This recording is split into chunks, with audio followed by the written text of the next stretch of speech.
ABC News, while we were there, captured some of the first 14 UN relief trucks for Idlib in Syria. Remember, this quake was located, the epicenter, in Turkey, but Syria is so hard hit by so many years of tragedy and war, also just given a devastating blow. These convoys, among the first responses by the United Nations to the victims of the earthquake there, but the UN is promising to bring in more aid in the coming days to discuss the ongoing effort to provide aid to those displaced in Syria and beyond by this disastrous earthquake. Let's bring in UNICEF representative Angela Kearney. She's on the ground there in Syria. Angela, thank you for being with us. Thank you for what you're doing there. I mean, these pictures, these reports, it's just difficult to watch the scale and the human tragedy of it. We just saw those first relief trucks finally entering Syria. What's the situation there like?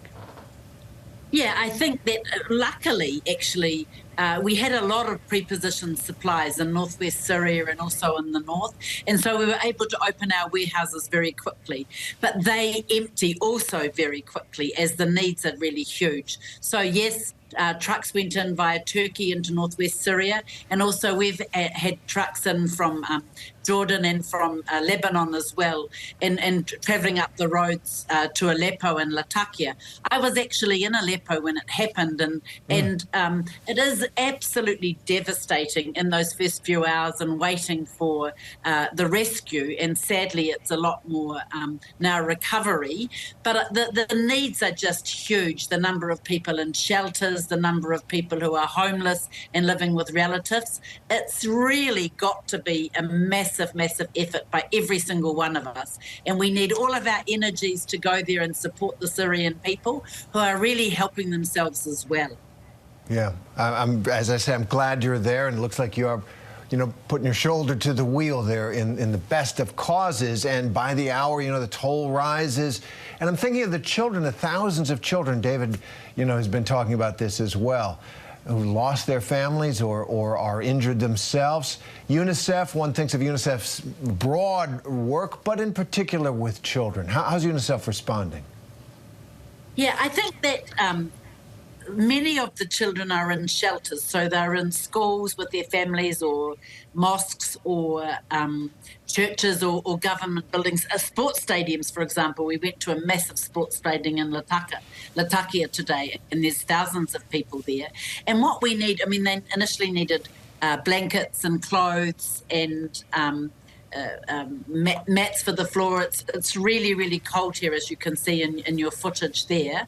But they also need play. They need joy in their lives. And, if it's just a football or what is it else, to get them outside into the sun when it's a little bit warmer for 4 or 5 hours a day. So the needs are great. As well as that, of course, we need clean drinking water. We need sanitation. We need soap. We need washing powder. We need all of those things. And we need sanitary napkins for women. The needs are just huge, and getting that relief in. But it's not just the ones who are in formal shelters. It's that many, many poor families have taken in other family members and relatives or neighbours or whoever into poor households. And so they need the support as well as they manage to take in other Syrians into their homes. Yeah, the image of the children playing in disaster, having covered earthquakes in Nepal and Pakistan and Turkey as well. You see that very, very quickly. They do have a resilience. But in a quake, obviously, aftershocks are such a concern. They're terrifying, really. Having, as I say, been there, the buildings are already rattled. And what kind of challenges are you facing now as the window to save people, but the more the effort to help people, even though the ground is still so unstable, and especially these cities are really danger zones?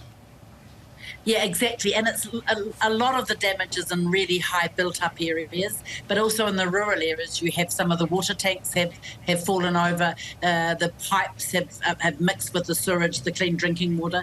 One of the things is to support teachers who are in the shelters working with the kids and their families, help them. Also, there's a little bit of work we can do on the psychosocial support we can give children. I think actually trying to get them back into school. The schools are closed at the moment in the affected areas, and it's not safe, and they need to be checked out and all of that.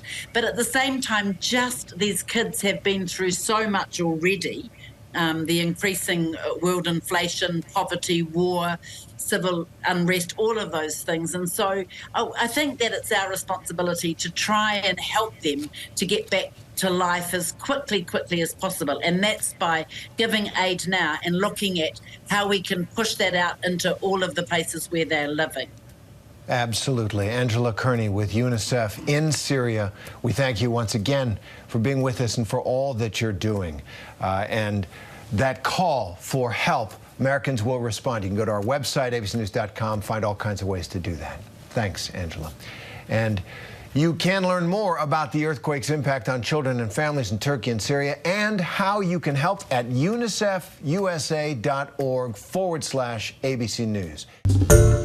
Hi, everyone. George Stephanopoulos here. Thanks for checking out the ABC News YouTube channel. If you'd like to get more videos, show highlights, and watch live event coverage, click on the right over here to subscribe to our channel. And don't forget to download the ABC News app for breaking news alerts. Thanks for watching.